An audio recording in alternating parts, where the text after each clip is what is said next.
Libre-échange, Sylvain Blondin. Libre-échange, Sylvain Blondin.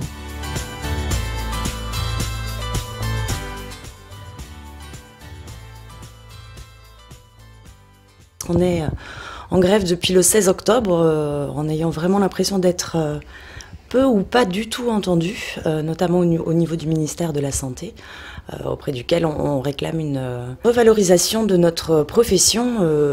On réclame un statut médical à l'hôpital notamment, et puis on voudrait que les sages-femmes puissent être reconnues premier recours pour la santé des femmes, quelle qu'elle soit, quel que soit leur âge. Et on a aussi besoin d'une universitarisation des études pour que notre profession puisse être autonome et enfin reconnue et utilisée à sa juste valeur. Puis c'est quand même quelque chose qui me tient à cœur puisque c'est mon futur métier et puis il faut se battre pour ce statut qui est quand même là depuis 10 ans et qui n'est pas encore intégré aux hôpitaux. Au niveau des étudiants, à Nancy, on arrive à bouger les troupes, on arrive encore à motiver des nouvelles personnes tous les jours et ça fait très plaisir. Je suis sage-femme libérale dans une petite ville des Vosges et je fais des gardes en clinique privée. J'ai eu la chance de faire mes études à Nancy et de participer aux précédentes manifestations. Donc j'ai connu les grèves pendant 2006 dans le public. Donc je soutiens tout à fait mes collègues de l'hôpital qui ont des soucis de reconnaissance salariale notamment. Je connais aussi la problématique libérale pour avoir un cabinet et l'aspect aussi salarié en privé qui est complémentaire dans le suivi des femmes. Je ne suis pas la seule, on est plusieurs dans ce cas-là, de toute la France et aussi notamment toute la Lorraine, à soutenir les collègues en grève et à faire grève également. La grève prend différents aspects.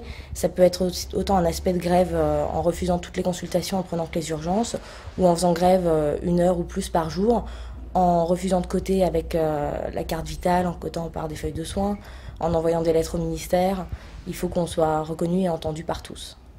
Alors, la principale préoccupation, c'est finalement de ne pas du tout être reconnue par les autres professions et encore moins par les femmes qui sont très très mal informées de leur possibilité d'accès en premier recours à une sage-femme, que ce soit en libéral ou en hôpital.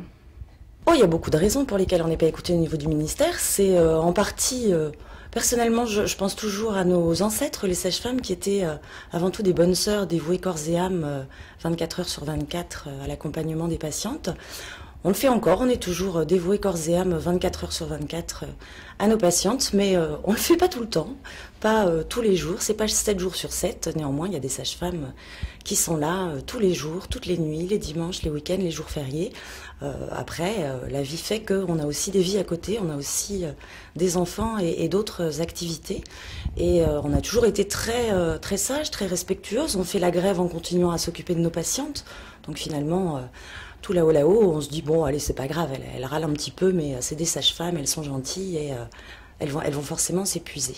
Or là, à l'heure actuelle, on est dans un mouvement national de grande ampleur et on s'épuise pas. Voilà. Nous, les sages-femmes, on a vraiment un rôle primordial à jouer auprès des patientes et on aimerait bien pouvoir assurer notre mission de santé publique pleinement.